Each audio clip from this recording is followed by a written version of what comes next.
नमस्कार। पैगंबर मोहम्मद के समय 600 खजूर के पेड़ों का एक बाग लगाया गया था, जिसमें होने वाली आमदनी से मदीना के गरीब लोगों की मदद की जाती थी। दुनिया में वक्फ का इतिहास पैगंबर हजरत मोहम्मद के ज़माने से शुरू हुआ है दोस्तों। पैगंबर मोहम्मद ने कहा था, अपनी जायदाद को इस तरह से खैरात पे दो कि ना वो बेची जा सके, ना ही किसी को दिया जा सके और ना उसमें विरासत जारी हो, बल्कि उसका मुनाफा लोगों को मिला करे। माना जाता है कि इस दुनिया में पहली बार सहाबा हजरत उमर ने अपनी कीमती ज़मीन वक्फ को दी थी। उस समय पैगंबर ने यह तय कर दिया था कि यह ज़मीन कभी बेची ना जाए, न किसी को दिया जाए, बल्कि इससे होने वाली आमदनी को गरीबों में बांटने और गुलामों को आज़ाद कराने के लिए ही इस्तेमाल किया जाए। ये जो आप बिल ला रहे हैं, आप देश को बांटने का काम कर रहे हैं, जोड़ने का काम नहीं कर रहे हैं। आप दुश्मन हैं मुसलमानों के, उसका सबूत ये बिल है। Thank you. हाँ जी दोस्तों, सबसे पहले सत श्री अकाल, नमस्ते, अस्सलाम वालेकुम। और कैसे हो आप? उम्मीद करता हूँ आप सब ठीक होंगे। आज की वीडियो बहुत ही खास है, देखने वाली है, आपकी सुनने वाली है और समझने वाली है। आज हम बात कर रहे हैं वक्फ बिल के ऊपर। वक्फ बिल या वक्फ बोर्ड के ऊपर दोनों एक ही बात है। इसके ऊपर, इस बात के ऊपर चर्चा और बवाल काफी ज्यादा हो रही है।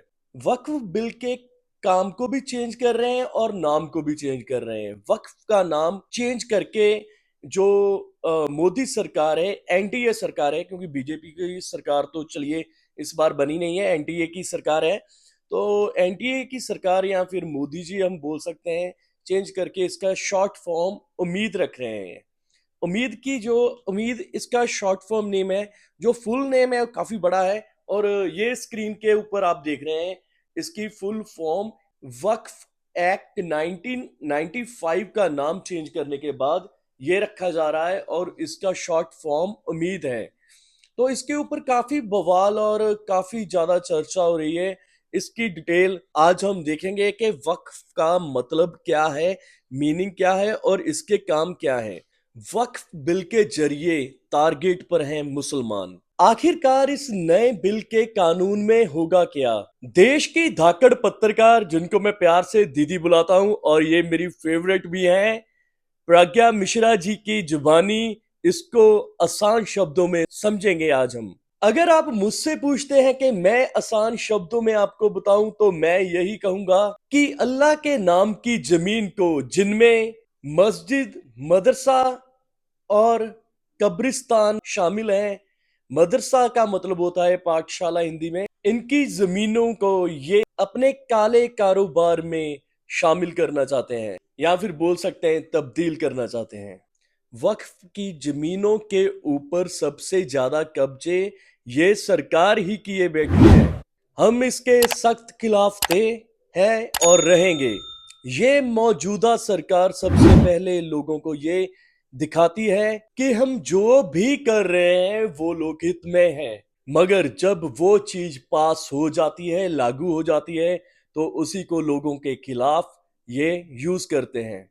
एग्जाम्पल ही ले लीजिए, जब जीएसटी को लागू करना था तो मोदी जी ने अपने बड़े बड़े भाषणों में यही बोला था कि ये जीएसटी आम जनता के ऊपर नहीं पड़ेगी, आम जनता को जीएसटी से कोई भी नुकसान नहीं होगा, आम जनता को जीएसटी नहीं देनी पड़ेगी। मगर जब जीएसटी लागू हो गई तो यही सरकार आम लोगों के जेबों से पैसे निकलवाने लगी।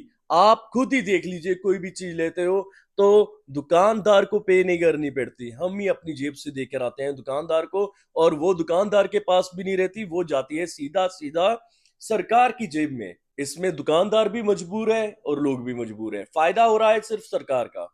मगर आज कोई भी पूछने वाला नहीं है इस सरकार से। मेरा तो यही मानना है कि अल्लाह के नाम की जमीन है और अल्लाह के काम में ही लग जानी चाहिए।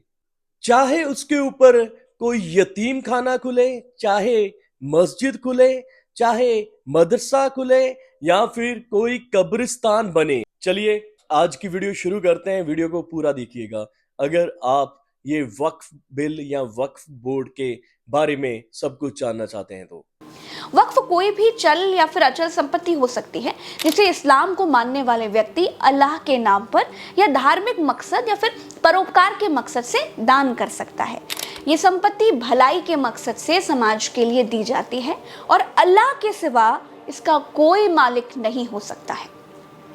जब वक्फ की संपत्ति का मालिक अल्लाह के सिवा कोई और हो ही नहीं सकता है, तो फिर सरकार के वक्फ बिल का आखिर मतलब क्या है?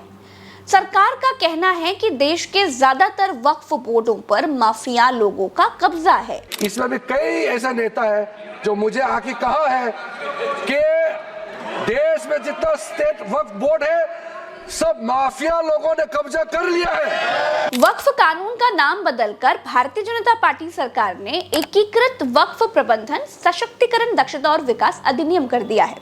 सरकार कहती है कि हम वक्फ बिल को सुधार रहे हैं। इसमें मुस्लिम महिलाओं समेत मुस्लिम समाज के अन्य पिछड़े वर्ग जैसे शिया, सुन्नी, बोहरा और आगा खानी जैसे वर्गों को प्रतिनिधित्व देने के लिए हम ये बिल लेकर के आ रहे हैं। लेकिन विपक्ष कहता है कि सरकार भारत में मौजूद वक्फ की 2 लाख करोड़ की जमीन बेचना चाहती है, इसीलिए ये बिल लेकर के आ रही है। भारत में रक्षा मंत्रालय और रेलवे के बाद वक्फ के पास सबसे ज्यादा जमीनें हैं। भारत में मेन 2 वक्फ बोर्ड हैं, सुन्नी वक्फ बोर्ड और शिया वक्फ बोर्ड। साल 1964 में केंद्रीय वक्फ परिषद का गठन किया गया। उस वक्त ये परिषद अल्पसंख्यक मंत्रालय के अधीन था। सबसे पहले साल 1995 में वक्फ बोर्ड की शक्तियां बढ़ाई गई। 1991 में जब बाबरी मस्जिद विध्वंस हुआ तो देश का माहौल बहुत खराब हो गया था। उस वक्त केंद्र में पीवी नरसिम्हा राव की सरकार थी। तब वक्फ को जमीन अधिग्रहण करने के लिए असीमित अधिकार दिए गए। इसके बाद साल 2013 में वक्फ बोर्ड की शक्तियां और बढ़ी। 2013 में जब केंद्र में यूपीए की सरकार थी तब वक्फ बोर्ड एक्ट में बदलाव करते हुए उसे अधिकार दे दिए गए कि वो दान वाली संपत्तियों पर दावा कर सकता है। आज जो कानून है दोस्तों, उसके मुताबिक अगर किसी संपत्ति को एक बार वक्फ बोर्ड के नाम घोषित कर दिया गया तो वो हमेशा वो वैसा ही रहेगा। दानकर्ता अपनी इच्छा से कोई बदलाव नहीं कर सकता है। कि भाजपा अपने हताश, निराश, आप तो इस कानून चंद कट्टर समर्थकों के तुष्टीकरण के लिए ये बिल लाने का काम कर रही है। मैं इस बिल का विरोध करता हूँ। आप दुश्मन हैं मुसलमानों के, उसका सबूत ये बिल है। दुनिया का सबसे पहला वक़फ़ खाने काबा मक्के में है, क्या हम उसके ऊपर भी सवाल उठाएंगे? 10 साल से जो मुल्क में माइनॉरिटीज के साथ, उनके हुकूक के साथ, उनके रिलीजन फ्रीडम के साथ जो खिलवाड़ किया जा रहा है, उससे रूह कांप जाती है। सर्वोच्च न्यायालय के आदेश के बावजूद इसको हटाना चाहते हो मान्यवर, ये सीधे सीधे कानून के खिलाफ वर्जी है। हम कहना चाहते हैं कि संविधान की अगर धज्जियां उड़ाने का काम आप करने का काम कर रहे हो, हम इसका पुरजोर विरोध करेंगे और पुरजोर विरोध करने का काम करते। अब हमें ये देखना चाहिए कि सरकार जो नया वक्फ कानून लेकर के आ रही है उसमें दिक्कत कहां पर आ रही है। दोस्तों, सरकार जो नया वक्फ बोर्ड का कानून लेकर आ रही है उसमें यह है कि केंद्रीय वक्फ परिषद और राज्य स्तर पर वक्फ बोर्ड में 2 गैर मुसलमान प्रतिनिधि रखने का प्रावधान किया गया है। नए संशोधनों के तहत बोहरा और आगा खानी समुदाय के लिए अलग वक्फ बोर्ड की स्थापना की भी बात कही गई है। वक्फ का पंजीकरण सेंट्रल पोर्टल और डेटाबेस के जरिए होगा। इस पोर्टल के जरिए मुतव्वली यानी वक्फ संपत्ति की जो देखरेख करने वाले होते हैं उनको खातों की जानकारी देनी होगी।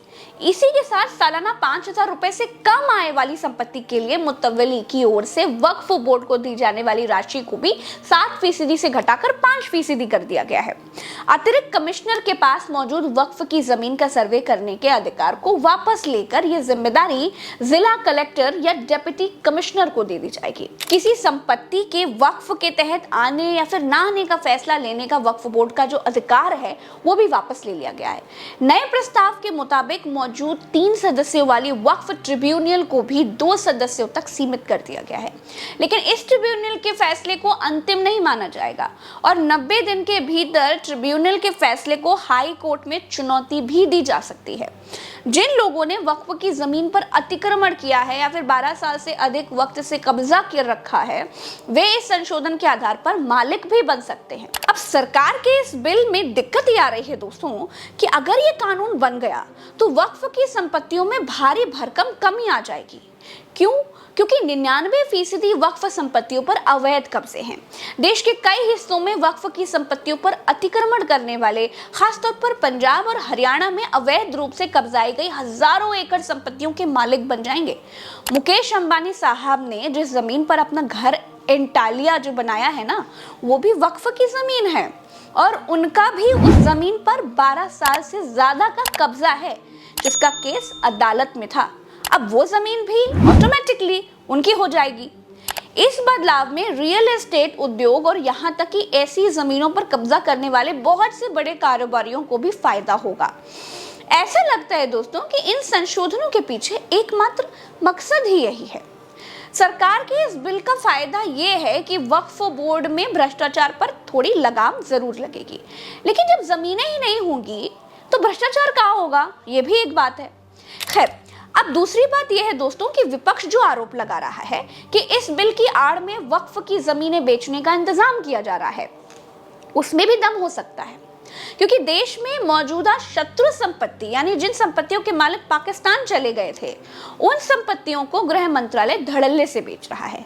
अब तक ये संपत्तियां लीज पर दी जाती थी, किराए पर, समझे ना, लेकिन अब वो बिक रही हैं।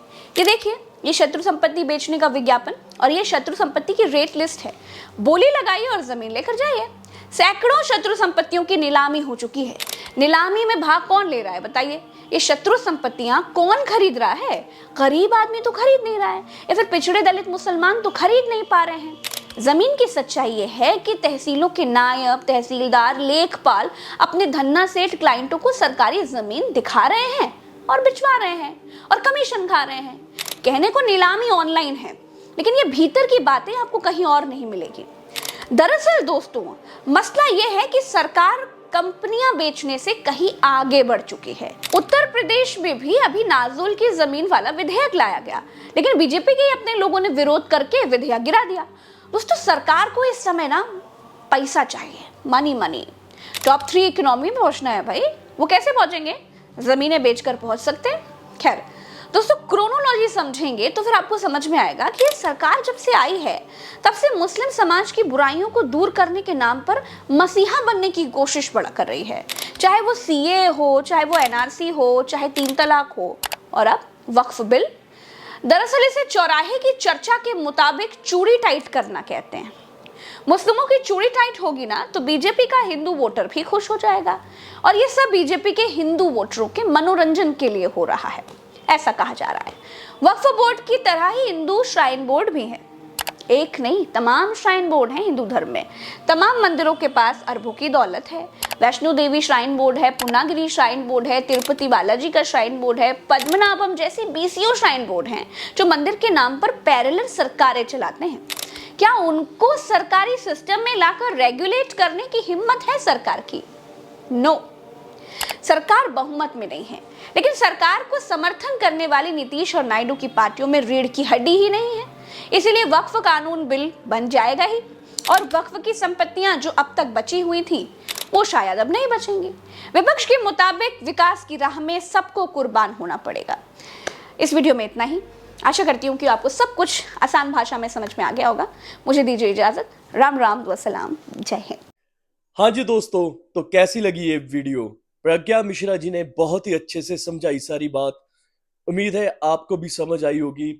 जो अंबानी का बंगला बना हुआ है जिसका नाम एंटीलिया है, वो भी वक्फ की जमीन के ऊपर ही है। मैंने सुना है शायद उसके ऊपर कोई मुकदमा भी चल रहा है, मगर उसका होगा क्या? सबसे तकड़ा बंदा है वो इंडिया का, भारत का, और सरकार तो खुद की ही है ना, कोई क्या कर सकता है, तो कोई पूछने वाला नहीं है। ऐसी वीडियोस देखने के लिए माय डेस्टिनेशन चैनल से जुड़े रहें। मैं आपके लिए रोज नई खबरें और नई नई इंफॉर्मेशन इस चैनल के ऊपर लेकर आता रहता हूं और आपको अच्छी अच्छी जानकारी देने की कोशिश करता हूं।